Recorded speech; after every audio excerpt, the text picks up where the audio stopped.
de droit, je ne veux pas qu'on confonde l'Église catholique à la Senko. Il y a un problème de personnalité juridique.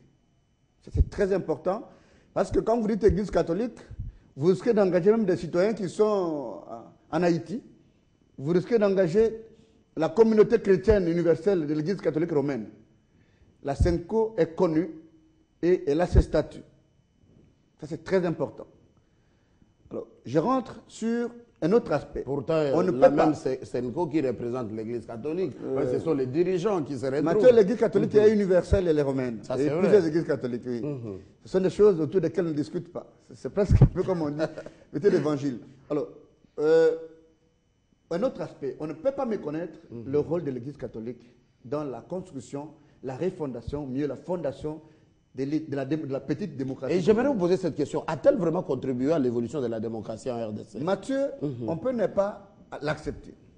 On peut revenir à des vérités coloniales ou même des missions colonialistes Quand on vient de les pour dire dire pour aller nous former, aller informer, aller encadrer. Mais je voulais mettre en exergue le rôle de l'Église. Aujourd'hui, nous sommes en train de nous plaindre contre les sectes qui imbiment les rues de Kinshasa. Mais rassurez-vous que la moindre des petites formations que nous avons nous vient la plupart des fois de l'Église. Ça c'est vrai, ça c'est clair. Ce n'est pas discutable. Les pauvres églises là, l'Église catholique aujourd'hui contre qui on tourne toutes les armes, c'est elle qui nous a formés, soit au collège, soit au petit séminaire, soit au lycée. Ça c'est très important. Mais maintenant ici on discute sur les contenus. Je viens parce que j'ai suivi des attaques presque, si c'était une personne morale, je crois qu'une personne physique. Il y aurait même des infractions. Parce que j'ai suivi presque des attaques contre l'Église qui a une personnalité juridique. Alors, l'Église a beaucoup contribué. Et aujourd'hui, on ne peut pas reprocher à l'Église catholique de ne pas donner un point de vue quant à la gouvernance de notre État. Ça, c'est de trois. L'Église a dit beaucoup de choses. Madame l'a reconnu. L'Église a reconnu des avancées au niveau de la gouvernance. Oui. L'Église a dit qu'on est sur un chemin de développement. L'Église a constaté le cap sur l'émergence. C'est un concept cher à la majorité. Mais pourquoi on ne peut pas accepter que l'Église aussi dise où elle estime, si l'Église est confondue à la Senko? Mais je voulais dire, la Senko a fait constater des avancées dans la gouvernance. Mais pourquoi on doit reprocher à la Senko uniquement d'avoir dit qu'au niveau du cycle électoral, il y a un problème. La Senko nous a rejoints. Nous sommes indépendants parce que nous avons la possibilité de parler sans couleur politique. Oui, je ne suis pas de la troisième voie, ni de l'opposition, madame. Encore moins de la majorité. J'ai fait des analyses au regard des faits qui sont devant moi. Ça signifie qu'on doit tolérer au même moment qu'on a toléré les constats qu'on a fait avec la Senko autour des avancées sur la gouvernance, qu'on doit tolérer aussi le point de vue de la Senko en disant ce que nous avons déjà dit ici, que si nous voulons construire une démocratie, ne nous fondons pas sur des principes qui avantagent les individus. Regardez les principes qui sont au bien-être et qui concourent au bien-être de la communauté. Et nous avons dit que quoi qu'on fasse, le cycle électoral doit être respecté. En 2006, on s'est trompé avec une UDPS qui voulait toujours aller au serveur central, alors qu'il y a d'autres aspects qui devaient aller très loin. À quel niveau, moi, je ne suis pas d'accord avec l'Église catholique? Ce n'est pas autour de dire qu'il faut un cycle électoral, il faut une date butoir. C'est au niveau, justement, souligné par Fumutoto, aimer une chose de son contraire. Commencer une chose sans terminer. Et comme on dit, en bâtiment, une section à l'IBTP, construire sans terminer, c'est détruire. Chaque fois que l'Église a commencé le débat, moi j'ai eu l'impression que chaque fois que l'Église s'est insérée dans un débat, nous ne sommes jamais sortis de l'air du cyclone. C'est comme si l'Église est politiquement partant, mais que l'Église veut donner une position uniquement pour endormir l'opinion. Vous dites une Église qui amène de l'imbroglio dans une démocratie qui marche. Alors, je ne veux pas que l'Église mette en exergue quelque chose sans aller jusqu'au bout. Alors, en disant à la fin, on parle de la révision constitutionnelle. Madame, j'ai suivi dans ce plateau, plutôt monsieur Mathieu, des phrases insupportables. Comme constitutionnaliste, j'ai eu la chair de poule. La Constitution est un pacte social. Ce n'est pas discutable. La Constitution, toute disposition constitutionnelle est révisable. Mais il y a la problématique de l'opportunité de réviser un texte. Et ici, ça, ce n'est pas de la politologie, ce n'est pas de l'anthropologie, c'est du droit. Ce n'est même pas du juridisme, c'est du droit constitutionnel pur. Quand on dit l'article 220, En fait, on dit, on ne révise pas ces matières parce qu'on estime que ça relève de la sacralité, un peu comme de la colonne vertébrale d'un État. C'est quoi une constitution à la fin? C'est l'ensemble de nos valeurs coulées en termes de normes. Mais si au fil du temps, à cause d'un prétexte selon lequel c'est une constitution de belligérance, on peut réviser la constitution. Mais ça d'abord, vous êtes d'accord, c'est une constitution de belligérance. S'il vous plaît, s'il vous plaît, c'est un problème d'humeur politique. Nous venons de constitution nationale. Tous les belligérants, à part peut-être Jean-Pierre Bemba qui a empêché du fait de sa prison, qui n'a pas été aux constitutions nationales. Pourquoi on n'a pas dit qu'il y a des dispositions qui profitaient à telle époque au RCD-KML ou au PPRD ou je ne sais pas moi quel parti politique et qu'on pouvait répondre à cette problématique-là? Quelle est la difficulté que nous avons dans ce pays? Cette constitution-là, madame-là, est-elle vieille aussi qu'on puisse vendre uniquement cette problématique de la constitution? Je vous dis tout de suite non. On vient de connaître une révision ici. On nous a dit, Mathieu, je termine par là, qu'on modifie la constitution parce qu'on n'a pas d'argent pour faire des tours des élections. Allez vérifier. L'argent qu'on a utilisé pour l'un tour est supérieur au montant qu'on a proposé pour les deux tours. On trompe-tu? C'est pourquoi moi je vais me rendre compte à la fin que comme analyste indépendant, le peuple a la responsabilité de se prendre en charge. Là, c'est quel message que vous donnez au peuple? Ça veut dire que le peuple doit sortir de pétitions signées par des politiciens pour qu'on signe au travers des associations de la société civile des vraies pétitions. Dommage une société civile qui est au sein de la CENI. Non, mais il y a une société civile facodée, une société civile falsifiée. Moi, je vous ai toujours dit, le problème, ce n'est pas un texte. Nous allons nous tromper comme si on était dans une ruine presque au cas d'un polichinelle. Nous allons nous tromper si nous pensons que le problème du Congo, c'est un problème de texte. C'est un problème d'homme. Nous avons de très beaux textes dans ces pays. Est-ce que vous oubliez que dans ces pays, on a connu les rapports Lutundula? Est-ce que vous oubliez dans ces pays qu'on a connu les rapports Bakandeja? Est-ce que vous oubliez dans ces pays que nous avons connu des cours de compte et il y a des rapports? Qu'est-ce qu'on en a fait? Vous oubliez que dans ces pays, il y a eu des commissions parlementaires. Qu'est-ce qu'on en a fait? Et les parlementaires qui se réclament au de l'opposition, qui sont corrompus à $10 000. On t'envoie faire une mission au l'OCC, tu te fais corrompre. Après, tu dis tu es de l'opposition. Franchement, on se joue des petits du peuple. Ça d'accord. J'ai une question. Je termine en disant que pour l'abbé président, il y a un problème au niveau de l'Église. Quand on devait signer le communiqué final, l'évêque de l'abbé président est sorti de la salle. Il n'a donc pas signé la déclaration finale des évêques. Et du point de vue du droit canon, l'autorité ecclésiastique responsable du comportement de l'abbé président, c'est son évêque. Et donc son évêque doit éclairer l'opinion. Est-ce que c'est sur sa bénédiction que l'abbé président est à la CENI ou non? Parce qu'il y a comme une sorte je ne sais pas moi, de ping-pong.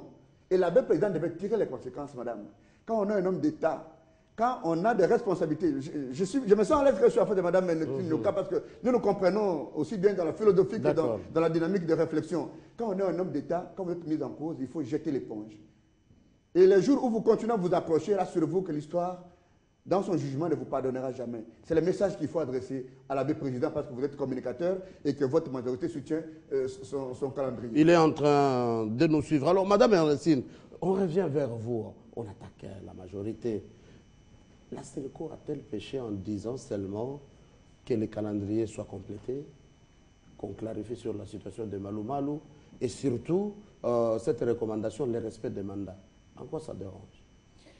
Mathieu, avant de répondre à votre question, il faudra quand même que j'apporte une précision sur deux choses. La première, j'ai apprécié que Laurent nous ait donné un peu l'esprit, sinon l'esprit des textes qui organisent l'Église catholique. L'Église catholique d'abord. Mais je crois que Laurent a fait un peu d'amalgame. Église catholique universelle, partant de Rome, n'a pas, lorsque aujourd'hui vous introduisez une action en justice, ce n'est pas avec ces textes de cette Église catholique-là. On introduit avec les textes de l'Église catholique de la RDC. Donc, du point de vue des textes, il ne faut pas faire l'amalgame, il ne faut pas faire un tout. Non, je répondais à madame, je répondais à Fumuto qui a dit qu'il a parlé de... Attendez, c'est important. C'est important. Je ne sais pas comment l'Église catholique est organisée juridiquement. C'est ce qu'elle dit. C'est important. Et en plus, la dernière position, surtout sur l'Église catholique, lorsqu'on parle de Senko, Fumutoto ne peut pas être membre de la Senko. Lorsqu'on lit une déclaration dans Senko, Fumutoto ne peut pas la signer. même s'il est chrétien catholique. Non. Laurent Onyemba ne peut pas la signer, même s'il est chrétien catholique. Même s'il n'est pas catholique. Supposez qu'il est catholique. À supposer qu'il est catholique plutôt. Moi non plus, je ne peux pas la signer. À supposer que je sois aussi chrétien catholique. Ne signe que ceux qui sont... ceux qui représentent l'Église. Au niveau de la RDC. Des conférences épiscopales. Oui, ça veut dire que vous soyez évêque ou je ne sais pas moi quelle autre qualité. Il y a beaucoup de titres dans l'Église catholique. Prêtre, curé, abbé, je ne sais pas comment. Ce sont ceux-là qui siègent au niveau de la Cinco et ce sont ceux-là qui signent toutes les déclarations. Donc, avec vous que l'Église catholique égale Cinco. C'est ça la c'est une représentation, c'est une institution qui fait une représentation parce que l'Église dans son entièreté ne peut pas venir donner un mot. C'est comme lorsque nous passons les élections. Le peuple congolais vote ses élus au niveau national ou au niveau provincial. Mais ce sont ces élus-là qui sont, par exemple, au niveau de l'Assemblée nationale, qui d'ailleurs, je réponds aussi en passant, à ce que vous avez dit qu'il faut que le peuple se prenne en charge, qu'ils soient plus responsables. Comment vont-ils se prendre en charge alors qu'ils ont des élus, ils ont voté des députés qui sont encore en train d'exercer leur mandat, qui ont la charge de pouvoir amener le problème de cette population-là au niveau de l'Assemblée nationale, au niveau de l'Assemblée provinciale. Là, c'est un appel, je ne sais pas moi, je dirais à la rébellion. Boycott de la Constitution. Même si nous disons que c'est une Constitution des belligérants, même si nous disons que c'est une Constitution des belligérants, mais je crois que jusqu'à preuve du contraire, il ne s'agit que d'un pacte social. Il s'agit d'un contrat social, si on peut l'appeler ici. Il s'agit de prendre toutes nos valeurs de démocratie, parce que nous voulons aller de l'avant. Parce que c'est l'un des textes bases qui doit booster la démocratie. Et c'est ce texte-là où nous faisons la compilation des grandes lignes de comment nous voulons gouverner, de comment nous voulons que nous voulons gérer, qui sont consignés dans ce texte, ce que nous appelons constitution, hein, en termes un peu de manière éparpillée. Alors Mathieu, je crois qu'il y a aussi quelque chose que nous oublions. Aujourd'hui, lorsqu'on parle de la CENI, hier, nous sommes partis aux élections de 2006. Nous n'avions pas la CENI, nous avions une autre formule, nous avons la CEI. La CEI. La CEI avait un autre texte. C'est pas le même, et ce n'était pas la même composition qu'aujourd'hui. Bien qu'à l'époque, c'est vrai, dirigé par l'abbé président, Malou Malou. Mais nous avons réfléchi, la classe politique a réfléchi, comment donner plus d'indépendance à cette institution, puisque c'est une institution d'appui à la démocratie. Qui dit démocratie intéresse tout le monde. L'opposition, la majorité, la société civile, même ceux qui s'abstiennent là, ceux qui n'ont pas de voix, les indépendants, tous sont contenus là-dedans. Et quand nous changeons les textes, version Goïmoulounda, je crois qu'on peut peut-être mettre un peu de côté, mais on peut quand même en parler parce que la philosophie pratiquement est restée la même. C'est une institution indépendante, même si nous ne le voulons pas. Nous avions dit que nous avons l'art de faire de bons textes, de beaux textes, nous le faisons. Nous l'avions fait et puisque tout le monde devait participer. Ma question. Mathieu, puisque tout le monde devait participer, dans cette CENI, même version Goïmoulounda, l'on a puisé dans les différentes classes politiques.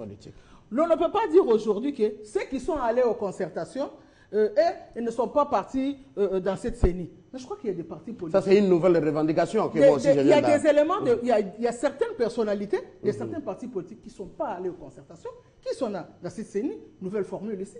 Et donc, lorsque vous parlez du consensus, je crois que l'étape du consensus, nous l'avions dépassée. Le texte lui-même est témoin. Les personnalités qui ont été désignées partant des différents partis politiques sont passées par l'Assemblée nationale. Moi, je crois que il ne faut pas qu'on fasse un retour arrière, qu'on se dise non. Hier, quand nous avions commencé en 2006 au gouvernement, je crois qu'il y avait le professeur Tofil même qui était à l'intérieur. Peut-être que c'est sa tête qui ne nous plaisait pas. Bon, c'est pour ça que nous avons changé de formule. Aujourd'hui, nous avons le ministre Mouyej. Peut-être que c'est encore lui qui va faire un peu plus pour le président. Bon, alors, c'est à la CENI. Je crois qu'on ne s'arrête pas sur les personnes. Si nous nous arrêtons que sur les personnes, Je ne vois pas comment nous pouvons réellement faire l'avancée. Un mot. Donc, de la CI à la CNI, C'est une question il y a de eu tous. le consensus.